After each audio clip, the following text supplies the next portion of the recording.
سڵاوم کاتتان باش لەم بەرنامەیە لەگەڵ تیمەکانی دابەشکردنی کارەبای کەرکووک بە شێوەی مەیدانی چەند گەڕێکێک بەسەرەکەینەوە بۆ ئەوەی کە دڵنیابین ئایا لەم گەڕەکانە زیادەڕەوی کراوە. تیمەکانی دابەشکردنی کارەبای کەرکووک بەشی یاسایی بەشی زیادەڕەویەکان لە هەمان کات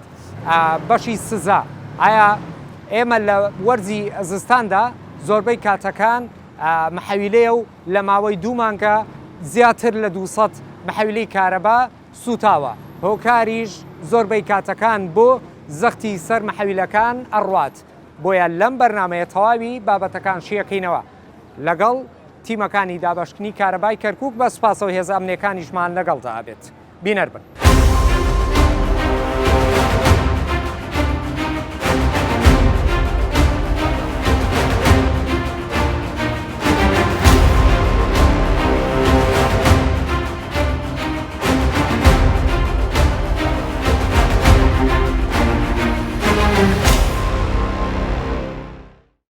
بەڕێزان دروست لە گەڕێکی فەیلق لەگەڵ بەشی تیمەکانی دابەشکردنی کارەبای کەرکووک بەشی زیادەڕەویەکان بە تایبەت کاک دیارم لەگەڵ بێت. کاک دیار هاتی نام دوکانە مەبەستی چی بە گومانی چی؟ وەڵام دوکانە سێریمان کرد دوای تەتقیقکردن لە کێبڵەکانی کێبڵێکی ڕاکێشاوە بەبێ ئەوەی پێوەرێ دابنیە. باش ئەمە احتیبارە کە زیادەڕەویە. زیادەڕەویە بەڵێ باش لە ڕووی یاساییەوە چۆن مامەڵە لە ڕووی یاساییەوە تەبلیغێکەکەین ئاگداریەکەینەوە کە مڕاجعی دایرە مام کات و بێ مەقیاس دابنیە. مەقیاس دابنە. بەڵێ پێوەری بۆ بەست. پێوەری بۆ بەستین. باش گەر پابند نەبێ خاوەنی دوکانەکە یاخود خاوەنی ماڵەکە پابندی ڕێوشێنە یاسایەکان نەبێت دوای ئەوم چ مامەڵی تری لەگەڵەکرین؟ ئێمە پێشەکەی تەبلیغێکی دێنیە دوای غەراماکرێ غەرامێکی مالیەکرێ سێ مەرحەلا ئەبێ شکاتی لێ بکرێت و بچێتە مەحکەمە ئەچێتە دادگا. دادگا بەڵێ. چەند تاڵی کارەبات هەیە؟ یەخەتی لێ یەخەتێکە بەخوا علی کاک دانیال ئەڵێ یەخەتم هەیە ئێمە ئێساگانە بۆی سێرەکەین ئێساگانە بۆی سێرەکەین وایەرەکان یەک بەیەک ئەگەر یەخەت بێ ئێمە مەمنونین هاتوینە بۆی ئەو یەخەتە کارەباکەی بە جوانی و بە ڕێکوپێکی بێ ئەگەر دوو خەتیش بێ بازی گیان محاسەبەیتیایە چونکم ئێمە ئەم گەڕەکە زیاد لە 5 جار هاتوینە بۆ بڕینی تەجاوزاتەکانی لەبەر ئەوەی هەر هەمووتان کێشەتانێ بۆ ئەوەی کێشەکانتان نەمینێت یەکەمیان دووەمیانش ئێمە وەکو دایرە ئەبێ هەرچی زیادەڕەوێکە بێ لەسەر تۆڕی کارەوە بێ بیبڕێت وانە ئێستاگانە ئێمە سێرەکەین ئەگەر تۆ حەقت هەبێ حەقەکەی خۆت بە زیاد وەرەگری لەسەر ئێمە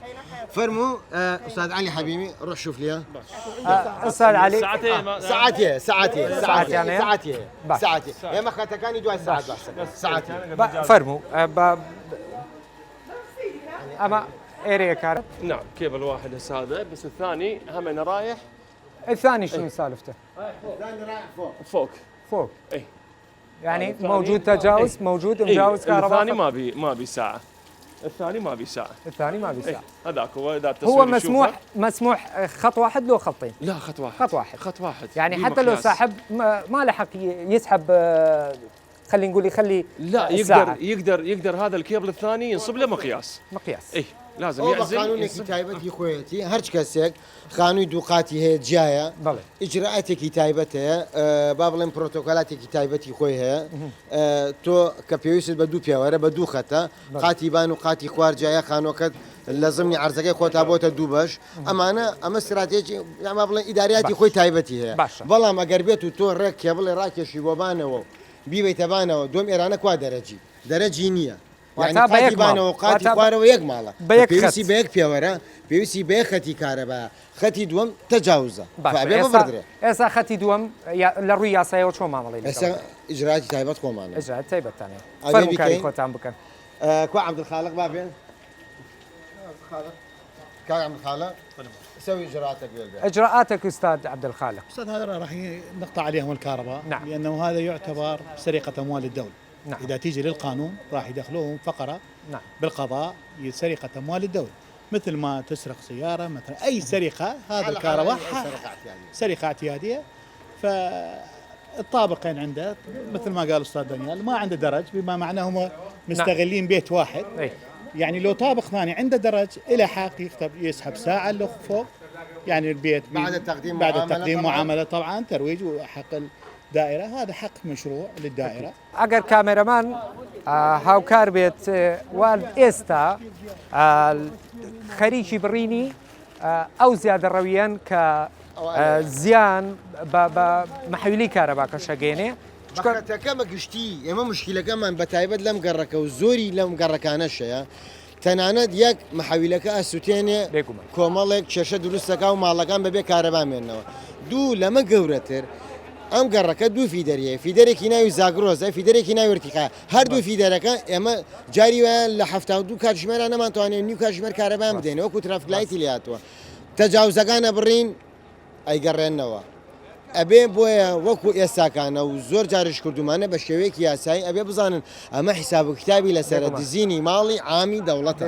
بێگومان دەست خۆش با کامێرەمان هاوکاری ئەو ئێستاکە نایبڕێت زۆر باش. ئەم بەرەوە بەرتەما خەتەکانیان جیاوازە فایبینی یەکی خەتێکی لەم لە خەتێکی لەو.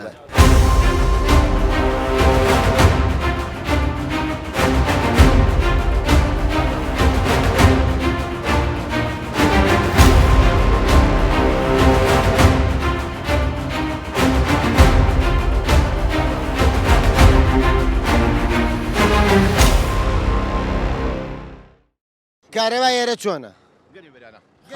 خاصن لای ئێمە دەرەجەی خراپە. لە هەموو گەڕێکی کوردستان فەیلاق ئێرە لە هەمووی خراپترە. دایرەی کارەبا خۆی خەریکە، جەنابی محافظ چەند جارە تەلەفۆنی کورە خۆی خەریکە،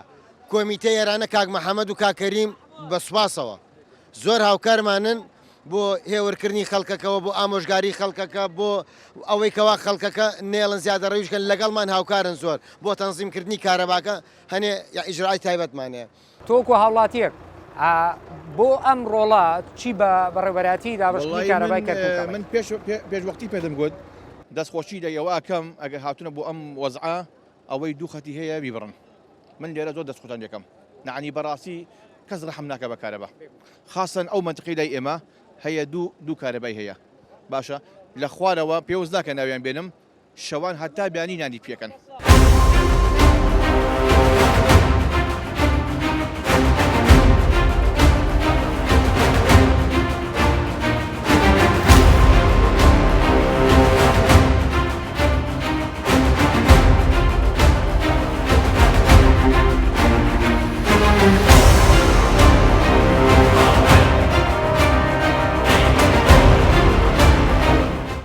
چەند مانگە کارەبای زیادە ڕەویت ڕایکێشاوە؟ بەخوا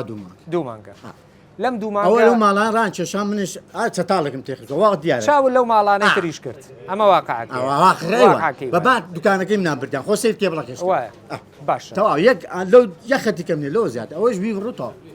هەر ئەوەندەیە کاک دانیال جاهات گیان خۆش بێ ئەم جاران تەبلیغە لە خزمەتان جاریکە محکەمە بینمانە تەواو ئێمە وەکو یاسا یەکەم جا تەبلیغە ئێستا بڕیمان و کێبڵەکەمان برد جاریکە محکەمە چاو لە کەس مەکە هەرچ کەسێ خۆپسیۆن خواردنی ناوێ ئێمە دەوڵەتین و حکومەتین جاریکە ئیجرعاتی باش نابێ بۆ ئەوەی شەبەکەکەتان بپارێزین بۆ ئەوەی کارەباکەتان باش بێ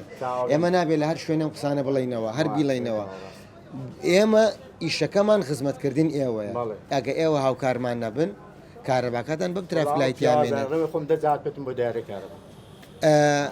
سەد جاش بێت کەی نەبان سەرمان ئێمە هەوڵێکمان ئەوەیە کارەبا ئێوە باش. کاک دانیال دوو مانگی زیادە ڕەوی لە کارەبا لەسەر حساباتی دووهەم حسابات و محکەمەی تێ محکەمەیتیان نیە یەکەم جار تەبلیغ یەکەم جا تەبلیغ محکەمەی دووەم جا محکەمەی تیاکەوێ. ئێمە ئەم گەڕەکانە ئەوە حەزەکەم لێرانەوە بزانن ئەمە سێم جار و چوارم جار ئێمە کارەباکان نەبڕین مەمعاسی نەخێر نەبراوە بەس ئاگامان لێ خۆمان ئازانی هەر بە وردی ئەزانی متابعتان کردو بەڵێ ئەم جارە ئێسامە تەبلیغیانە دەینێ بە ڕسمی بەس ئەوەکانی کە تەبلیغشمان نەدا پێیان بە دووەم جار حسابە بێ فبۆیە محکەمە لە بینمانە بێ باش زەرەکەن ئەمە پێیان بڵێم زەرەر ئەکەن تیمەکانی زیادە ڕەوی سەرقاڵیەوەن کە تەبلیغ ئاگادارکردنەوە ئاگادارکردنەوە دووەم جار پابەند نەبوونی ئەدرێت بە یاسا ساعتەکەش ماتڵ بۆین بۆ چاکەنووی بەسمەوە ساعتی ئەم ئەمانەیە ئەم سێ کۆڵانەمان بۆ پاکۆکن 1 و 2 3 حاولانية وسيكولانا ئەوەی بەرامبەر مۆلیدەکە لەمانەی ئێمە ڕاکێشراوە هەیانە هەر عینی مشکلەیە ئەمەی کەەوە ئێمە بۆ یاتوینە ئەم دوو خەت و ترافکلایت و محەویلەکان فڕێدەن و ئەم حملەیەمان کردووە ئێمە ئەمڕۆ ئەلەم گەڕەکە هەروانەمان کردو بەیانیش بەردەوامە بین بۆ ئەوەی کەەوە ئەم کێشانە چارەسەرکەین گەڕک لە بان گەڕک ڕۆشتووە کارەبای بردووە لە ئەمە بڕا من ئەمە دێنم ئەمە بڕا ئەوە ئەبم ئەوها نابێت. ئەمە تەجاوزە ئەمە تەجاوزە بەڵێ ئەمە تەجاوزە بەڵێ ئەمە تەجاوز یعنی بۆ چۆر ڕۆشتووە سەیریکە ئەو کارەبای بۆ چۆر ڕۆشت ئەمە ئەلەم بەر ئەم دوو ڕیزە ئەمە فیدەرێکە ئەمە فیدەرێکە جیاوازە لەمە حتا جاری وا هەیە ئەمە نەکوژێتەوە ئەمە نەکوژاوەتەوە بۆ ئەوەی مۆلیدەکانیان بەیەکەوە ئیشکە ئێمە هەردووکی بەیەکەوە ئەکوژێنینەوە هەردووکی بەیەکەوە بڕین بەڵام کە ئەو شتە ڕووەدا بەیەکەوە نابن ئەمان هەر کەسێ احتیاط خۆی وەرگرتووە کارەبای لە هەردوو خەتەکە وەرگرتووە یعنی هەمان لۆت لەسەری عینی ئەم فیدەرەی ئەم لای ئەو فیدەرەی ئەو لای لەسەر محەویلەکانی ئەم لا و لەسەر محەویلەکانی ئەولا بەتەواوەتی کێشەی کردووە دەگەڕەکەەوە ئەتوانین بڵێن هیچیان کارەبا نبینن هیچیان هەمویان بێکارەبا هەمویان بێکارەبا تۆ کرێچیت لێرەیە خاوەنی مڵکەکە پێی نەوتی ئەمە پێوەری نییە ئەمە لە ڕووی یاسای ڕوبەڕووی کێشاویتەوە نامە خۆمەر هین خۆم و پێشتە خۆم دروستم کرد پێش 2 ساڵ دواتر فرۆشتت بەڵێ ئەوەی کە لێکڕی مامەڵی پێوەەر و سەعات وشتی بۆ نەکردووە نەوەڵا تا سەنەمان کردەوە شەڵایکی بەهیوام سەرکەوتو بنیشەڵا هەڵبەت ستافی دابشکردنی کارەبای کەرکووک هەر بۆەوەیە کە بتوان ئەم گەڕە کە باشترین کارەبایان هەبێ ینی نهاتووە لە خۆڕە کارەبای تۆ ببڕێ ئەڵێ زیادە ڕەوی هەیە بۆیە هەردوو لاکە لە گەڕەکەکە بێ بەشە بن لە کارەبا بۆی لە بەرژەوەندی ئێوەشەم هەڵمەتە بەڵێ دەستان خۆش ئێمەش حەزەکەین یەخەت بێ و خەڵک بێگومان سوود وەربگرێت لەو چەند سەعاتەی کە کارەبا ئینشاڵڵا دەستان خۆش بێ.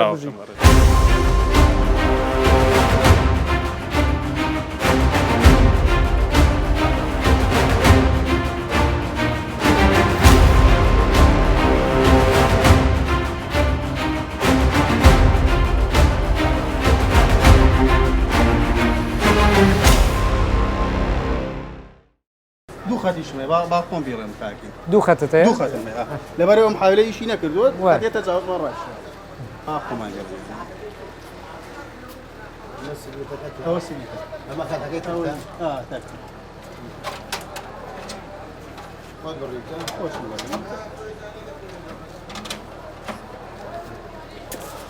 ئەمە جاریکە ئەم جارەی سێوەگا بڕین جاریکە محکەمەیکە هەمووی ئەلێ کارەبای ئەم لانێ کارەبای ئەم لایە وایە لەبەرەوەی هەر هەمووتان کە ئەم خەتە نامینێت هەمووتان ئەڕۆنەوە سەر و خەتی دیکە ئەوە کەش ئەبێ کارەبا بێ بە هەمان شێوە یان لەگە ڕێکەی ترە براکەم ئەبێ هەنێ سەبر هەبێ هەنێ هێور بنەوە بۆ ئەوەی کەەوە کارەباتانە بێ کارەباتانە بێ ڕەجام وایە ئەم جارە تەبلیغە جاریکە محکەمە بۆ معلوماتە کاک محەممەد ئەمە حاڵەتێکی ترە حەزەکەم کاک دیار بەحسیکە ئەم حاڵەتە کابرا پێوەری دانەوە بەڵام سنگل فێزە سنگل فێزە یعنی یەک تەوڕێکی کاربە یەک تێلێکی بۆ دێ سادە و گەرمێکە بەڵام ئەم سنگڵە کارەباکەی تریە کێبڵەکەی تری فێزە سێ گەرم و سادێکی ڕاکێشەوە ئەمە عینە کێشەمان بۆ دروستەکە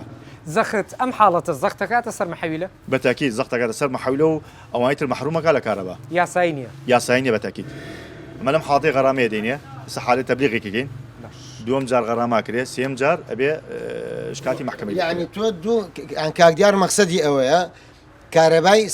پیاوەرەکەی یەخەتێکە باشە ئەو خەتەی بۆ ئینارە بەکارێناوە شتە قورسەکانی خسۆتە سەر دوو خەتەکەی دیکە کە تەجاوزە یعنی ئەمە هیچمان نەکرد دوو خەتی بە بەلاش خەتێکی یان لە پیاوەرەکەی یعنی وەک ئەوەیە ئەلێرانە دوو خەتی تەجاوزی هەبێت لێرە ئێستا جگە لە دوو خەتەکە ئەکرێ بە سێ خەت یعنی خاوەنی سێ ئەگەر ئێستا سێرەکە نەگە خەتێکی هەبێ ئەبێتە 4 خەتی تەجاوز ئەبێتە یعنی سیانی تەجاوز یەکێکی ڕسمی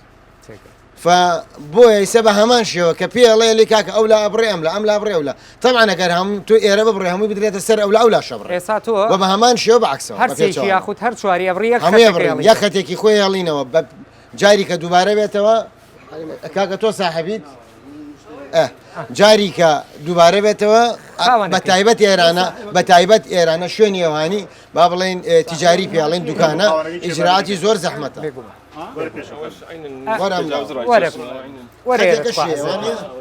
وقت إضافي شيء أو على يختيتها وريران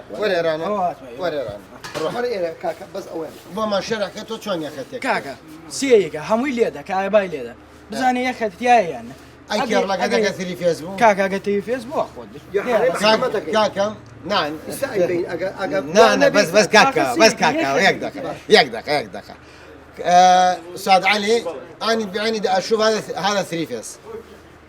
هذا الكيبل هيعطي بدير بالك على يدك او مباشره كاو مباشرة أو تشي أو هي خدمة أو هنا تشي لا قطعة متفاوتة نا باش يلا أو سيج أو قاطع أي شيء أو قاطعنا ودكان يعني أو قاطعنا ودكان أو السادة أو أخذت ترى كاو ختمه شو رجتوا بس ما قيد بس ما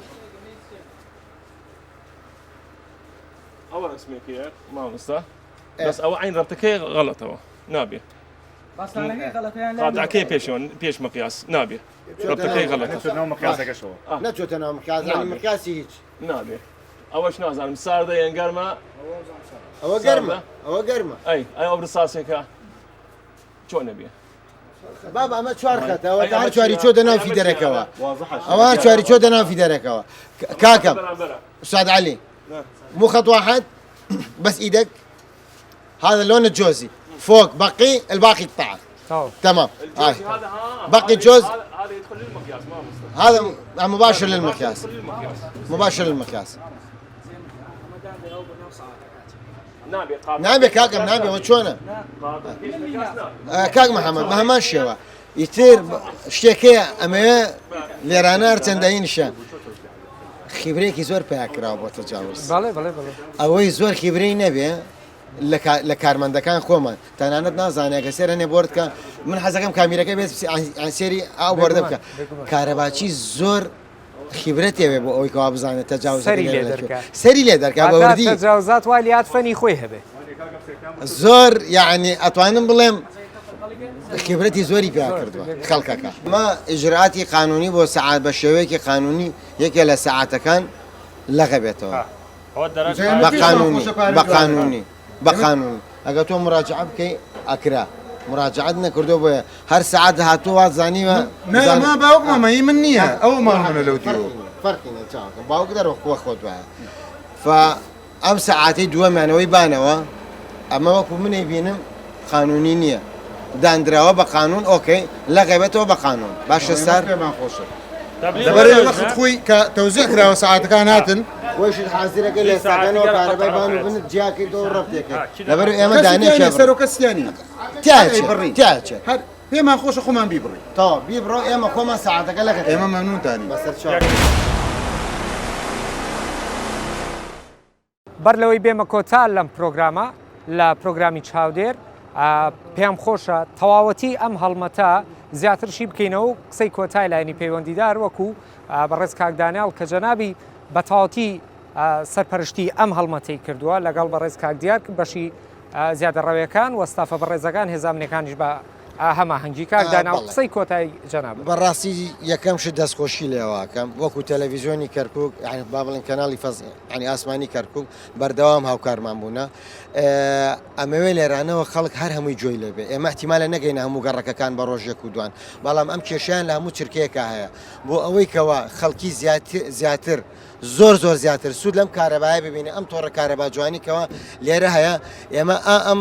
زیادە ڕەوی بڕینانەمان کردووە بە بەردەوامیش ئەیکەین هیوادارم لەمە بەدووە خەڵکی خۆیان هوشیار بن خۆیان پێش ئێمە پێشەوەی تیمەکان بێ خەتی دووەمی خۆیان ببڕن لەبەرەوەی یەکەمی سوودی خۆیانی تێ و کارەباکان چاکە بێت دووەمیان تووشی بەرپرسێتی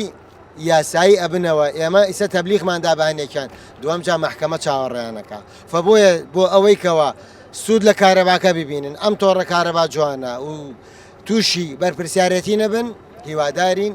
پابند بن بە ئەم ئیشانێکەوە ئێمە کردومانەوە بە بەردەوامی شێکەن لە هەرچی شوێنێکشا ئەگە ئەزانن